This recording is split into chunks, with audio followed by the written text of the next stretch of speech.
Salut, ouais, une petite vidéo de philosophie un peu là, hein, qui nous rallie avec cette passion commune que sont les consoles de légende, ou plus populairement le rétro gaming on va dire. Et ouais, donc moi principalement, bon, j'ai pas gardé grand chose parce que j'ai eu des petits soucis. J'ai traversé un incendie, enfin j'ai traversé, mais bien on traversait un incendie, j'ai eu une existence un peu compliquée. Toujours est-il que quand même quelques-unes de ces bécanes de légende voilà, ont réussi à s'échapper avec moi. Donc la PC Engine, la Neo Geo et la 64. Voilà, à peu près tout le reste j'ai racheté quoi. La Mega Drive j'ai racheté, bon bref. Et ouais voilà quoi, et moi j'ai traversé la Master System et la NES ont dû sortir quand j'avais à peu près 8 ans. Et la PlayStation voilà, est arrivée quand j'avais à peu près 17. Donc j'étais vraiment dans le creux de la vague, voilà, durant mon adolescence, je peux dire vraiment avoir grandi avec, ce qui peut-être m'apporte une sensibilité, voilà, exacerbée. Et je m'interroge beaucoup sur l'évolution qu'on a de la perception des jeux. Alors là, j'ai fait exprès de mettre un Burning Fight ici. Un Burning Fight qui est là, les collectionneurs, bon, putain, je suis jamais gaffe. Eh, ce jeu a traversé un incendie. Enfin, tous mes jeux Neo Geo ont traversé un incendie. Non, mais il faut voir. Et moi, à cette époque-là, tu sais, je gardais ça, mais je savais pas ça les côtés. Je les gardais pour moi, tu vois. Tu sais, je dis, franchement, j'ai presque toutes les consoles, ça crame. On me dit, tu prends quoi? T'as le droit d'en prendre trois, tu vois. Non, c'est pas comme ça que ça s'est passé, mais c'est bon, bref, quoi. Voilà, tu sais, même au niveau, voilà, j'étais limité dans ce que je pouvais prendre. Et donc, bien sûr, bon, à cette époque-là, la Neo, quand même si t'avais la PlayStation. Bon, voilà, quoi, c'est la déo, même à cette époque-là, j'en avais quand même conscience, quoi. Hein, c'est pour ça que j'ai un Windjammer hein, en US, hein, bon, et voilà. Et oui, donc, bon, bref, quoi, et la perception, et ouais, je m'interroge parce qu'aujourd'hui, j'ai un regard différent, hein. Du coup, parce qu'on a atteint un plafond de verre un peu, voilà, depuis, on va dire, ouais, la PS2, puis la PS2, depuis la Xbox 360. C'est un peu du copier-coller. La concurrence Sony PlayStation qu'on tout ramassé. Nintendo, voilà, qui arrive à survivre grâce à son instinct.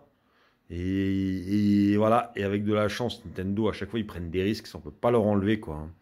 Si on regarde bien, une console sur trois, elle se mange, mais c'est ça la rançon du succès, quoi. Et tu paries pour que les deux qui fonctionnent, elles vont rattraper celle qui s'est mangée, c'est presque ça.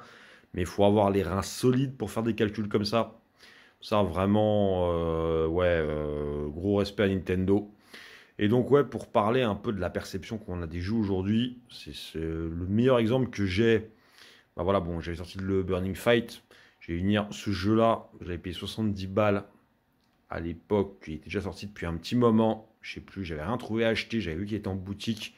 Je vais vas-y, je prends ça. J'étais encore à essayer d'empiler quelques jeux Néo. Et franchement, j'avais extrêmement été déçu. Moi, ma référence, c'était Final Fight. Tu disais, ouais, c'est un peu le Final Fight sur Neo, hein, il reprend tous les codes. Et c'est vrai que c'est la déception de l'époque. Bah, en fait, j'ai jamais. Si, j'ai dû retater vite fait entre temps. Mais j'ai une idée de ce jeu qui est bien ancré. C'est beau, bien sûr. Si j'invite un mec qui me dit, viens sur un Burning Fight, Pujol, vas-y, je veux trop le voir, je veux trop. Je suis, ah ouais, évidemment, bien sûr. Moi, il jouait tout seul, comme ça, pour m'amuser. Non. Non, parce que direct, dans ce cas, je préfère me faire un Street of Rage ou un Final Fight. Bon, bref, j'en ai déjà parlé. Donc, ça, mon avis n'a pas trop changé. Oui, l'exemple le plus flagrant qui me vient à l'esprit, c'est Axelet. Axelet, j'ai eu la Super Famicom quand elle était sortie avec Street Fighter 2. Non, ça, c'est un boîtier puis, de Raspberry, hein, bon. Mais j'avais eu la Super Famicom quand, pas sa sortie, mais pas loin, en import, hein. En import, on avait payé ça une blinde. Je sais plus pourquoi j'avais eu ça pour mon anniversaire. J'avais, voilà, mais, si je savais elle allait sortir, j'avais déjà préparé le terrain. J'étais là, je suis, y a pas moi. Avec Street Fighter 2, on me disait que Street Fighter 2 allait sortir sur la Super Famicom. Mais c'était plié. La Mega Drive, je suis désolé. C'était terminé. Il y avait plus de PC Engine, il y avait plus de. Alors on disait, ouais, mais ça va arriver sur Mega Drive aussi. Puis même la Super Nintendo, la console de 16 bits que tout le monde attendait. La Super Famicom, voilà, je me suis jeté dessus. Et quand j'ai eu la Super Famicom, c'est arrivé pas loin derrière, hein. Je crois, bah, il y a eu Mario Kart qui est arrivé pas loin derrière. Et Mario Kart, j'avais pris énorme baffe. Et il y avait quoi? Et le jeu, vraiment, que c'est là où. Axelet, quoi. Axelet. Axelet sur Super Famicom. Parce que comme je sortais de la PC Engine, enfin qu'elle était encore bien récente, j'avais bouffé trop de shoot 'em up. La PC Engine, là, j'ai 100 jeux. Et sur la vie de ma mère, je devais en avoir une trentaine. En plus, j'avais tout ramassé à République. Je vous raconterai ça dans une autre vidéo dédiée à la PC Engine. Bon, bref, je sortais de la PC Engine. Trop de shoot 'em up. Trop de shoot 'em up. Et qu'on m'a sorti Axelet sur Super Famicom. Ah, j'étais là, non, non, pas un shoot 'em up. Et tout le monde était là, mais c'était le jeu quand il était sorti. Voilà, c'était celui qu'il fallait acheter, quoi.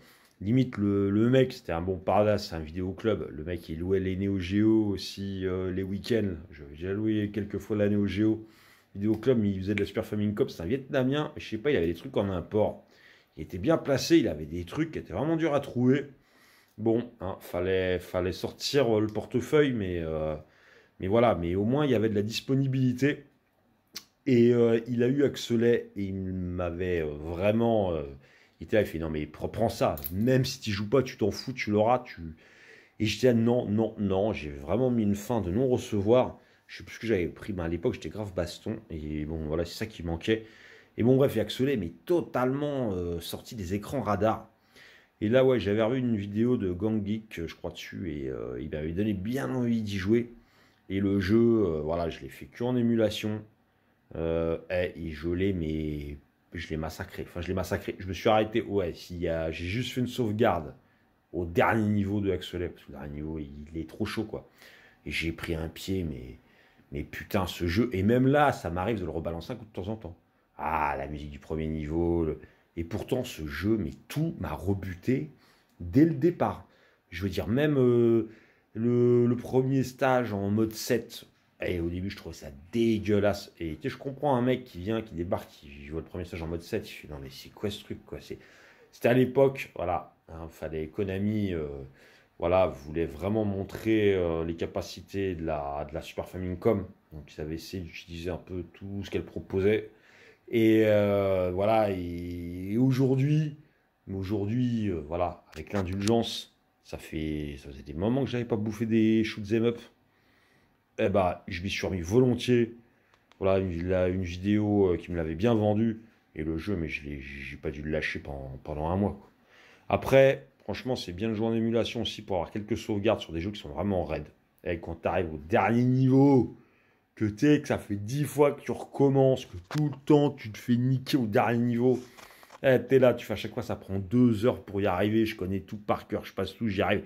Et le dernier niveau, il y a un truc que j'ai pas pigé. Joker, t'as le droit de faire une sauvegarde. Et franchement, parce que sur un jeu comme ça, attends, c'est con. Tu peux rester coincé, mais trop longtemps, hein. Et à côté de ça, tu sais, t'en as marre de recommencer, tu démarres pas un autre jeu, et c'est là souvent tu laisses tomber. Bah, au moins avec une sauvegarde, voilà, hein, ça te permet de réessayer plus agressivement, d'arriver au bout du truc, et puis le jeu, on peut pas dire que tu l'as pas fait, putain, quand même. Et d'ailleurs, c'est souvent, tu recommences avec une sauvegarde, tu arrives à le finir, et après, si tu le recommences depuis le début, là, tu arrives à le finir, tu vois. Parce que tu as compris les trucs sur lesquels tu butais au dernier niveau, voilà, sans le stress de oh putain, il me reste que 6 vies. Voilà, au moins, t'es bien, tu vois. Et à cette époque-là, ils auraient pu mettre des sauvegardes sur tous les jeux, mais vous croyez qu'ils s'en seraient privés. Mais après, voilà, ils ont fait les jeux d'une telle façon qu'ils soient faisables sans sauvegarde. Hein, c'est pour ça que voilà, des jeux de 16 bits et tout, ça se consomme pas pareil que des jeux PC récents. Donc voilà, hein, c'était pour parler un peu de tout ça. Hein, j'étais un petit peu brouillon. Bon, voilà, hein, au moins je poste quelque chose.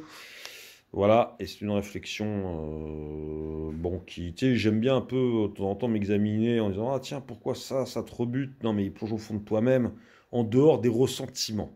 C'est quoi la raison mathématique, scientifique, objective? Et des fois, t'en trouves pas, tu vois. Et tu te dis, bah bon, voilà, puis après, bon, il y a des fois, voilà, il y a que les cons qui changent pas d'avis, quoi. Bon, allez, à plus tard, les mecs.